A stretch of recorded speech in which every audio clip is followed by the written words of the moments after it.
Hello everyone, नमस्ते। Welcome back in my YouTube channel Noble Chemistry Classes. Last video के अंदर class +2 के लिए हमने फ्रेंडलिक एडजॉर्प्शन आइसोथर्म्स पढ़ा था, लेकिन जो हमने फ्रेंडलिक एडजॉर्प्शन आइसोथर्म पढ़ा था उसकी कुछ लिमिटेशंस थे, ड्रॉबैक्स थे कि जो फ्रेंडलिक एडजॉर्प्शन आइसोथर्म था वो हाई प्रेशर के लिए वेरीफाई नहीं हो पाया था। इसलिए एक और साइंटिस्ट आए थे, दैट इज लैंगमियर। उन्होंने 1916 के अंदर एक एडजॉर्प्शन आइसोथर्म दिया था जिसका नाम रखा गया था उन्हीं के नेम पे, लैंगमियर एडजॉर्प्शन आइसोथर्म्स। उन्होंने कुछ अजम्पशन दी थी। Now we will proceed in Langmuir adsorption isotherm. Langmuir adsorption isotherm in 1916 में किसने दी थी? इरविंग लैंगमियर ने। Irving Langmuir.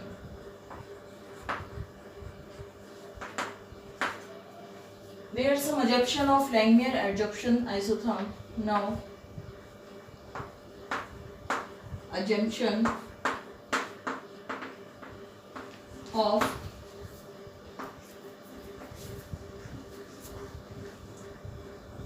Langmuir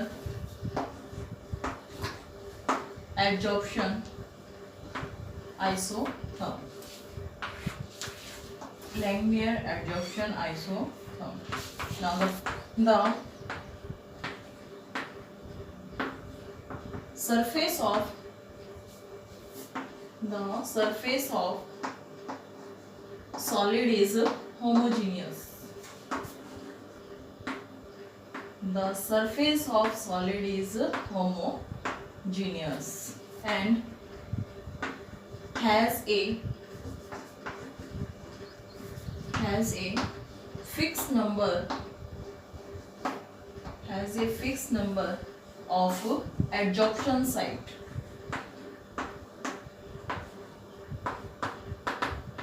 Adsorption sites. क्या कहा था लैंगमियर ने कि जो हमारे पास सॉलिड होगा उस सॉलिड का जो सरफेस होगा, क्योंकि हमने अभी पढ़ा था जो एडजॉर्प्शन है लास्ट वीडियो के अंदर, जो एडजॉर्प्शन है वो कैसा है, एक सरफेस फिनोमिना है। तो हमें किसे देखना है? एक सरफेस को देखना है। तो इसने कहा कि जो भी हम सॉलिड ले रहे हैं उसका जो सरफेस होगा वो कैसा होना चाहिए? होमोजीनियस होना चाहिए। होमोजीनियस का मतलब उसमें जो एडजॉर्प्शन की साइट होंगी वो सारी क्या होनी चाहिए? इक्वल होनी चाहिए। फॉर एग्जांपल के लिए मान लीजिए ये हमारे पास क्या है, कोई सॉलिड है और इस सॉलिड का ये क्या है, ऊपर वाला हिस्सा इसका सरफेस है मान लीजिए।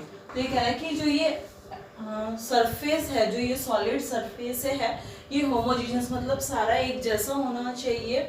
इसमें ये नहीं कि यहाँ पे ज़्यादा स्पेस है फिर यहाँ पे कम है, तो ऐसा नहीं होना चाहिए। पूरा कैसा होना चाहिए? होमोजीनियस होना चाहिए।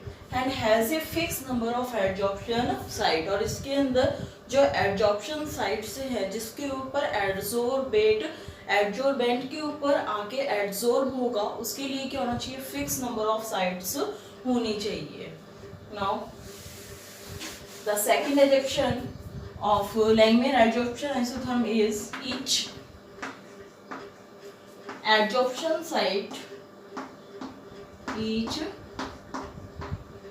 adsorption sites adsorb one gas molecule.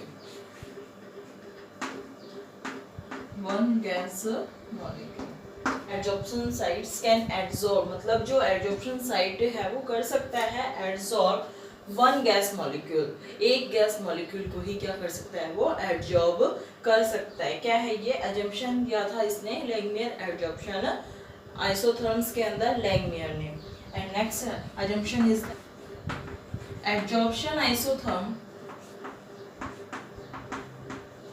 Adsorption isotherm is considered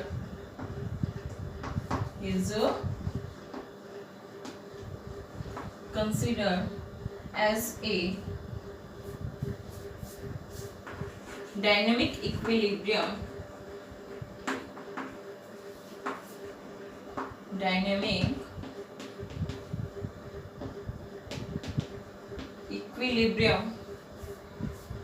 with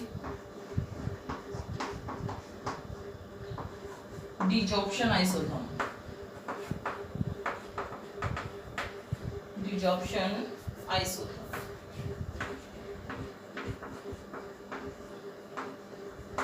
desorption isotherm क्या कह रहे हैं इसमें कि जो एब्जॉर्प्शन आइसोथर्म है वो कैसा कंसीडर किया गया है, डायनेमिक इक्विलिब्रियम कंसीडर किया गया है किसके साथ, डिजॉर्प्शन आइसोथर्म के साथ। एब्जॉर्प्शन क्या है, when adsorbate is adsorbed on the surface of adsorbent and what is desorption, the removal of adsorbate from the adsorbent is called desorption। तो adsorption और desorption दोनों क्या हुए, एक दूसरे के वाइस वर्सा, यानी कि एक दूसरे के दोनों अपोजिट है।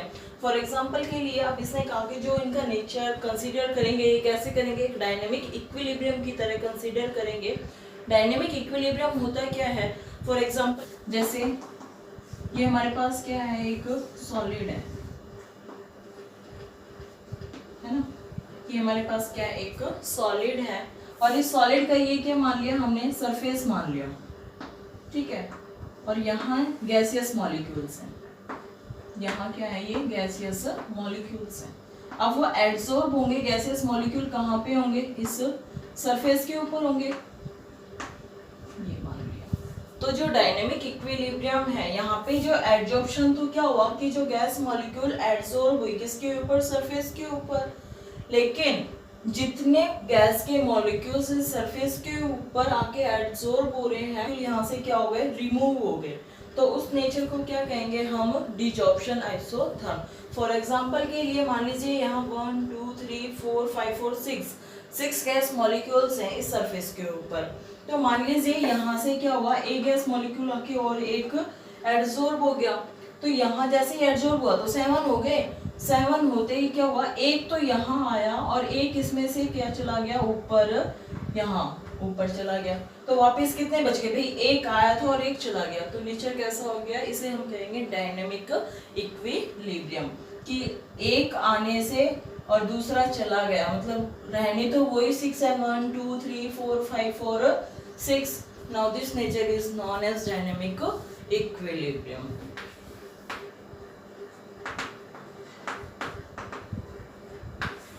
Derivation of the Langmuir adsorption isotherm.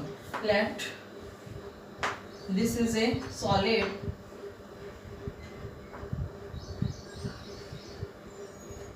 and here on the surface of there is a gas molecules and now here gas molecules are present.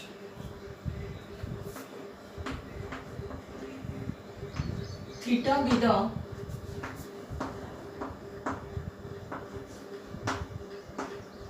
fraction of total surface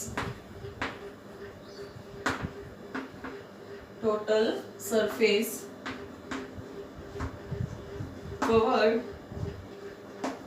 by the gas molecules, covered by the gas molecules, which is absorbed.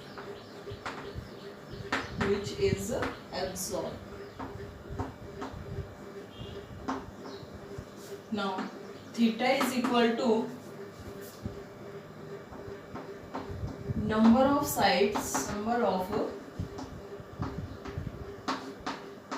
adsorption sites occupied and divide number of adsorption sites occupied upon number of adsorption sites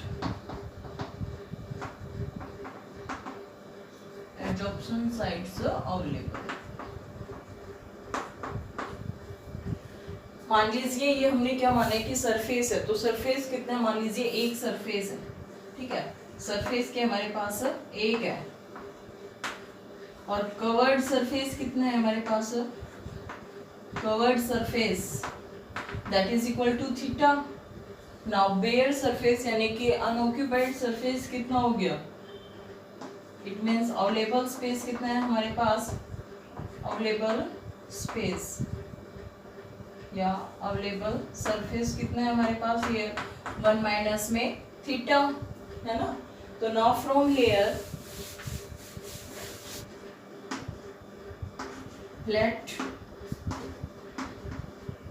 covered surface is theta, so bare surface is that is 1 minus में theta. भाई इसने कहा कि जो मान लीजिए ये हमारे पास मॉलिक्यूल्स है यहाँ पे प्रेजेंट है, तो ये इसने मान लिया कि थीटा है, लेकिन ये वाला जो स्पेस है ये कितना बचा हुआ है, अगर ये ऑक्यूपाइड वाले थीटा है और ये पूरा 1 है, तो ये वाला स्पेस कितना होगा, दैट इज 1 माइनस में theta. Now this is bare surface is 1 minus में थीटा। अब सोचिए कि जो रेट ऑफ एडजॉर्प्शन होगी वो किसके ऊपर डिपेंड करेगी, बेयर सरफेस के ऊपर डिपेंड करेगी, क्योंकि एडजॉर्प्शन के लिए तो क्या होना चाहिए, प्लेस होना चाहिए। लेकिन यहाँ पे अगर गैस मॉलिक्यूल्स है तो यहाँ पे तो एडजॉर्प्शन हो नहीं सकता, इसके ऊपर तो आके एडजॉर्ब करेगा नहीं गैस मॉलिक्यूल्स। जो इसके साइड में बेयर सरफेस है वहां पे क्या होगा, एडजॉर्प्शन हो सकता है। तो जो हम कह सकते हैं कि जो एडजॉर्प्शन है वो डायरेक्टली प्रोपोर्शनल है किसके, बेयर सरफेस के। इट मींस जितना ज्यादा हम प्रेशर करेंगे, यानी कि इसको प्रेशर अगर इंक्रीज करेंगे हम, तो ये वाले जो गैस मॉलिक्यूल्स है ये एब्जॉर्ब होना चाहिए कहाँ पे, जो हमारे पास यहाँ स्पेस रिमेन्स बचा हुआ है वहां पे। तो from this here we can say adsorption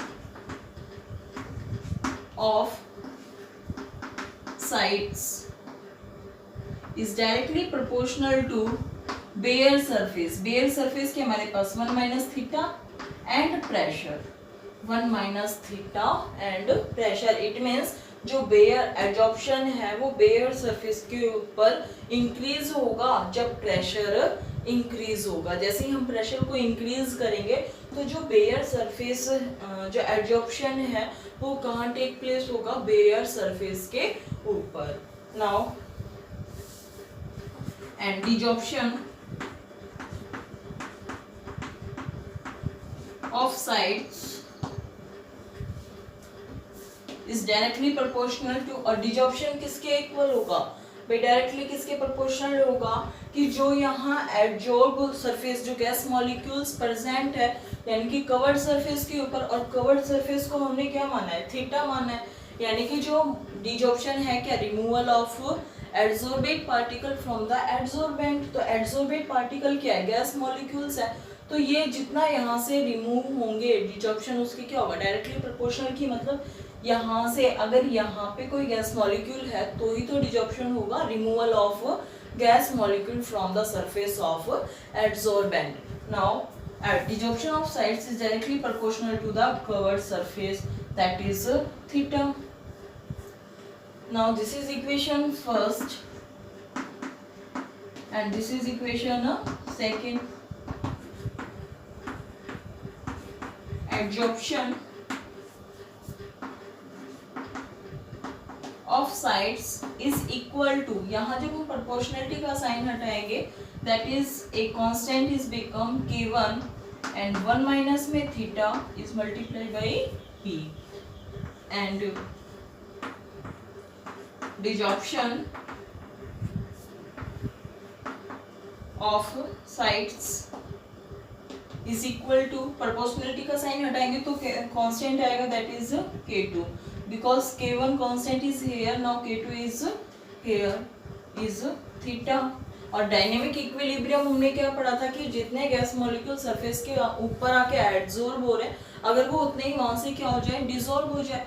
तो इट मीन्स जो रेट ऑफ एडजॉर्प्शन है इज डायरेक्टली प्रोपोर्शनल है किसके, रेट ऑफ डिजॉर्प्शन के, है ना। It means rate of adsorption is equal to rate of desorption. Now from here k1 1 minus theta p is equal to k2 theta.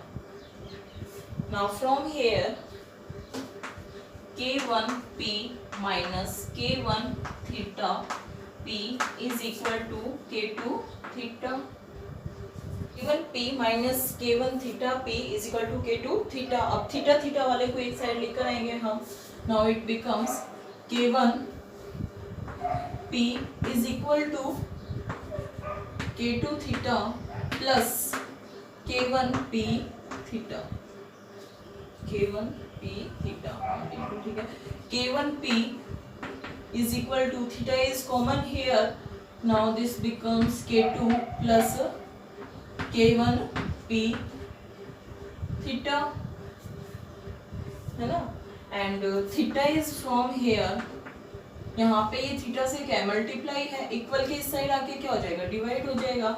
Now K1P upon K2 plus K1P. Now divide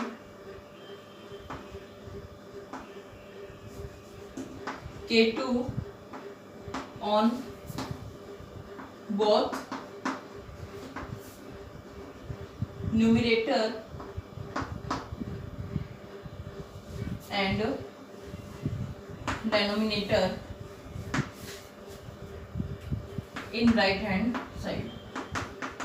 जो right hand side में equation है, इसमें numerator और denominator को हमें किससे divide करना है, K2 से डिवाइड करना है. Now this equation becomes theta is equal to K1 upon में K2P. हियर K2 अपॉन में K2 that is equal to 1 plus K1 upon में K2P. Now here K1 upon K2 that is equal to क्या मान लिया, B मान लिया. Now BP upon 1 plus में BP.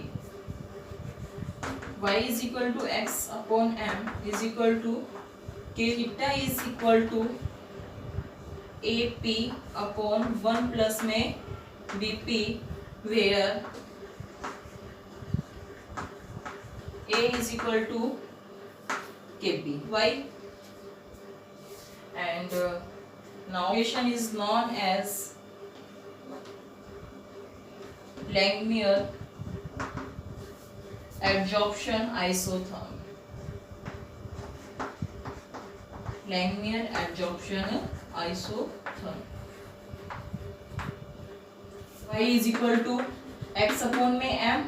So we can write this equation x upon में m is equal to AP upon 1 plus में BP, where x upon m is the extent of adsorption and A and B are constant and P is pressure. Now when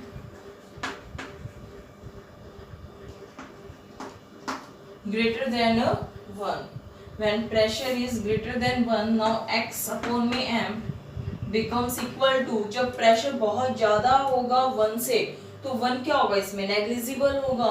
Now this equation becomes AP upon में BP and here P से P cancel. Now this equation is become x upon में m A upon में B. Here is BP and when BP is very less than 1, now BP can be neglect because its value is very less as compared to 1. Now we can neglect it. Now the ratio is x upon में m is equal to AP. हम इसको neglect कर देंगे तो यहाँ नीचे क्या बचेगा, 1 ही बचेगा. दैट इज AP अपॉन में 1 that is equal to AP. Now the second equation is this.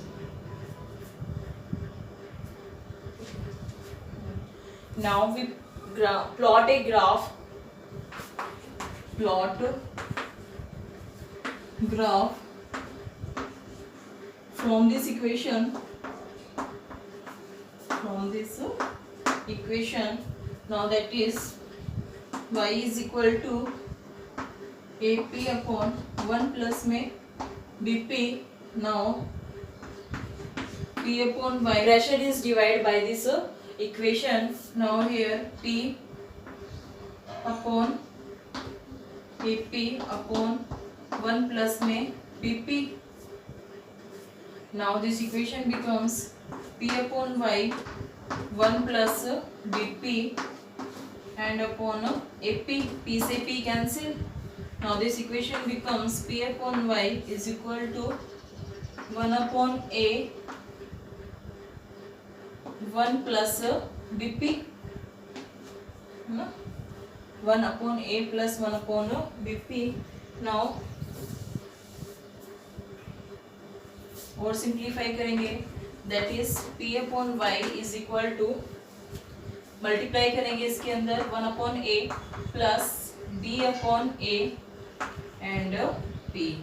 Now compare this equation by straight line graph, that is equal to Y is equal to C plus में mx.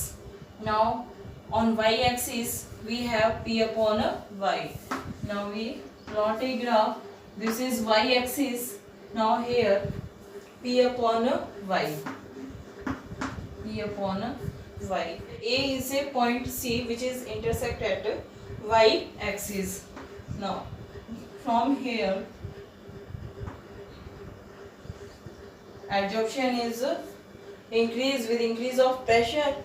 Now x-axis, this is x-axis, here x-axis we take pressure and B upon A m which is slope of this line.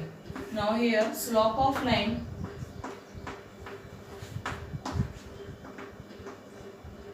is B upon में A.